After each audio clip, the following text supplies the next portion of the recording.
கிறிஸ்துவில் அன்பானவர்களை, ஆண்டவரும் இரட்சகருமான இயேசு கிறிஸ்துவின் விலையேறப்பெற்ற நாமத்தில் உங்களை வாழ்த்துகிறேன். கர்த்தர் உங்களை ஆசீர்வதிப்பார்.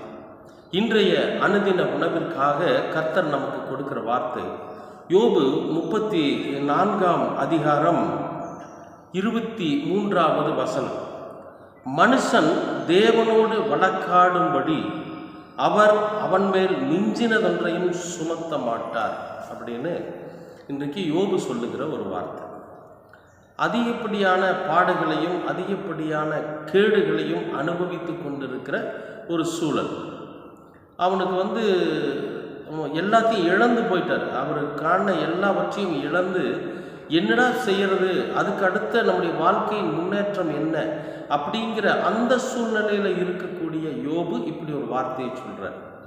பாருங்க, நிறைய பேர் என்ன பண்ணிடுவாங்கன்னா, கர்த்தர் அவர்களுக்கு ஏதாவது ஒரு சூழ்நிலையில் ஒரு கஷ்டம் ஏற்படுகிறது அல்லது கர்த்தர் கஷ்டத்தை கொடுக்கிறார் அப்படின்னா உடனே தேவனை தூசிக்க ஆரம்பிச்சிருவாங்க. சாதாரணமாக இருக்கிறவங்க கூட ஆண்டவருக்கு உண்மையாக இருந்திருக்க மாட்டாங்க.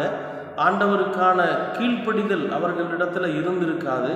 அவர்கள் இந்த உலக வாழ்க்கை வாழ்ந்திருப்பாங்க. ஆனால் சர்ச்சுக்கு போயிருப்பாங்க, சர்ச்சுக்கு போவாங்க, பைபிள் படிப்பாங்க, பிரசங்கம் கேட்பாங்க. ஆனால் அவர்கள் வாழ்ந்த வாழ்க்கையெல்லாம் பார்த்தீங்கன்னா உலக வாழ்க்கை தான் வாழ்ந்திருப்பாங்க. அவங்களுக்கு ஏற்படுகிற அந்த சோதனைகளிலும் வேதனைகளிலும் இச்சைகளிலும் கூட அவங்க என்ன சொல்லுவாங்கன்னு கேட்டிங்கன்னா, ஆண்டவரை தூசிக்க ஆரம்பிச்சிருவாங்க. நான் ரெகுலராக சர்ச்சுக்கு போகிறேன், நான் ரெகுலராக அங்கே போகிறேன், நான் ரெகுலராக காணிக்கை செலுத்துகிறேன், அப்படி இருந்தும் இந்த ஆண்டவர் எங்களை சோதிக்கிறாரே அப்படியெல்லாம் கூட ஒரு சிலர் பேசுகிறத நம்ம பார்க்க முடியும். ஆனால் இவன் உத்தமன், கடவுளுக்கு உண்மையாக நடந்தவன், கடவுளிடத்துல நன்மதிப்பை பெற்றவன், உத்தமனும் சன்மார்க்கனும்னு ஆண்டவர் சொல்கிறார். அப்படி ஒரு உயர்ந்த இடத்துல கர்த்தர் யோபுவை வைத்திருக்கிறார். அவன் பிசாசினால் சோதிக்கப்படுறான். அப்படி சோதிக்கப்படுகிற போது எல்லாவற்றையும் இழந்த சூழ்நிலையிலும் கூட யோபு என்ன சொல்கிறார் அப்படின்னு கேட்டிங்கன்னா, இங்கே ஆண்டவரை மகிமைப்படுத்துகிறார். என்னங்க இருக்கப்படுறாருன்னு கேட்டிங்கன்னா, மனுஷன் தேவனோடு வழக்காடும்படி அவர் அவன் மேல் மிஞ்சினதொன்றையும் சுமத்த மாட்டார். மனுஷன் போய் கடவுள் இடத்துல வாதாடுறது, ஏன் எனக்கு இந்த காரியத்தை கொடுத்தீங்க, எதனால இப்படிப்பட்ட பிரச்சனை எனக்கு வந்துச்சு அப்படின்னு கடவுள் இடத்துல அவன் வாதாடும்படி வழக்காடும்படியாக மிஞ்சினதொன்றையும் தரமாட்டார் அப்படின்னு சொல்லி சொல்கிறார். அன்பானவர்களே, இன்றைக்கு காணொளி உங்களிடத்தில் பதிவிட்டு கொண்டிருக்கிற நான் பரிசுத்தவானோ உத்தமனோ சன்மார்க்கனோ கிடையாது. நானும் எளியவன் தான், நானும் ஏழ்மையில் உள்ளவன் தான்.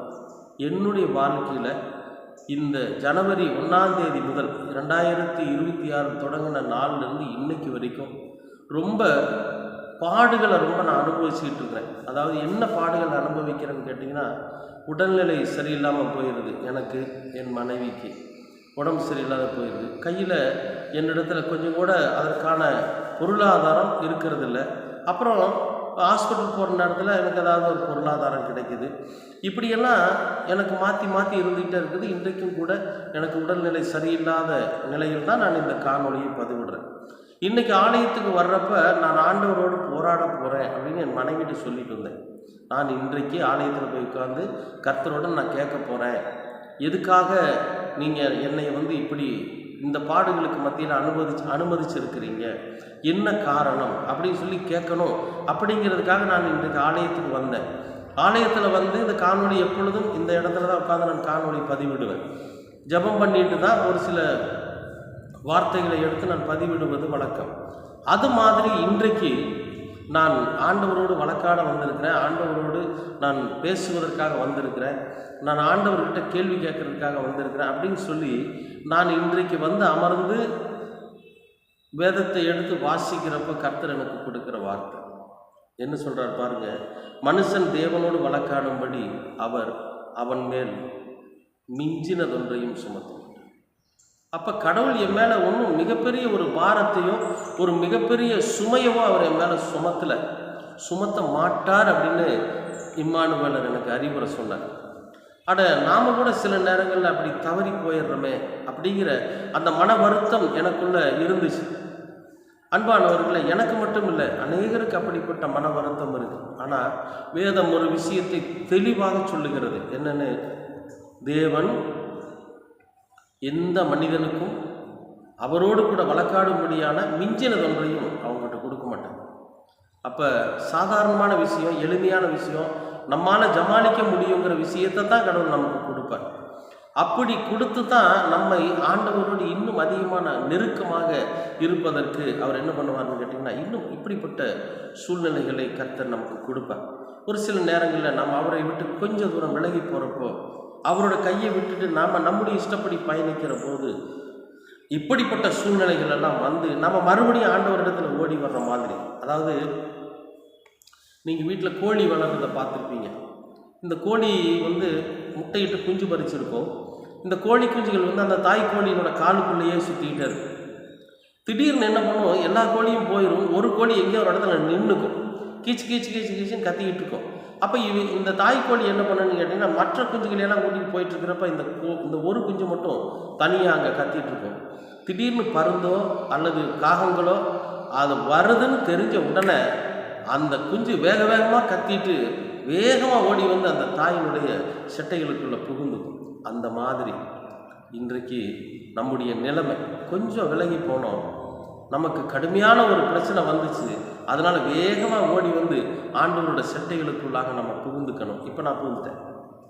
அன்பானவர்களே, நான் எதற்காக இந்த சாட்சியை சொல்கிறேன்னா, எவ்வளோ பாடுகள், எவ்வளோ கஷ்டங்கள், எவ்வளோ வேதனைகள், எவ்வளோ துக்கங்கள் வந்தாலும் கர்த்தரோட செட்டைகளுக்குள்ளாக நம்ம இருக்கிற போது நிச்சயமாகவே அவர் நம்மை பாதுகாக்கிறவராக இருக்கிறார்.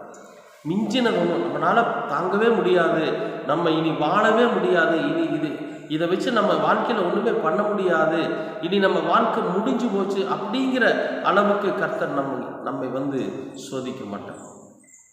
நம்மால் தாங்க முடிகிற அளவுக்கு தான் அவர் கொடுப்பார். நம்ம ஒரு நாளும் அவரிடத்தில் வழக்காடக்கூடிய அளவுக்கு அவர் நமக்கான சோதனைகளை அனுமதிக்க மாட்டார் என்று இந்த இம்மானுவேலர் இன்றைக்கு சொல்லுகிறார். அதனால் பயப்படாதீங்க. கஷ்டப்படுறீங்களா, வேதனைப்படுறீங்களா, பிரச்சனைகள் இருக்குதா, எதுக்கும் கவலைப்படாதீங்க. நிச்சயமாகவே நம் கர்த்தரோட செட்டைகளுக்குள்ளாக இருக்கிறோம். நாம் பாதுகாக்கப்படுவோம், நாம் விடுவிக்கப்படுவோம். நாம் அந்த மாதிரியான பிரச்சனைகளில் இருந்து விடுவிக்கப்பட்டு மீண்டும் இழந்து போன சந்தோஷத்தையும் சமாதானத்தையும் நாம் பெறுவோம். கர்த்தர் நிச்சயமாக உங்களுக்கு தருவார். ஆண்டவர்கிட்ட கேட்போமா? அன்பின் பரலோக தெய்வமே, உமக்கு ஸ்தோத்திரம். இந்த நாளை நீர் ஆசீர்வதித்து கொடுத்திருக்கிறீர், அதற்காகவும் நன்றி.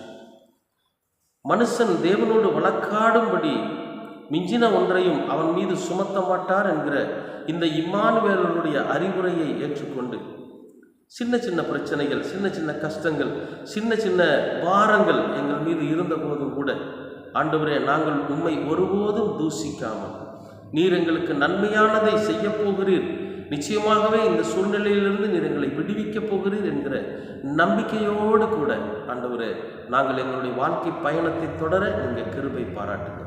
எல்லாவற்றையும் அருமை இரட்சகராம் இயேசு கிறிஸ்துவின் வழியாய் கேட்கிறோம் நல்ல பிதாவே. ஆமேன், ஆமேன், ஆமேன்.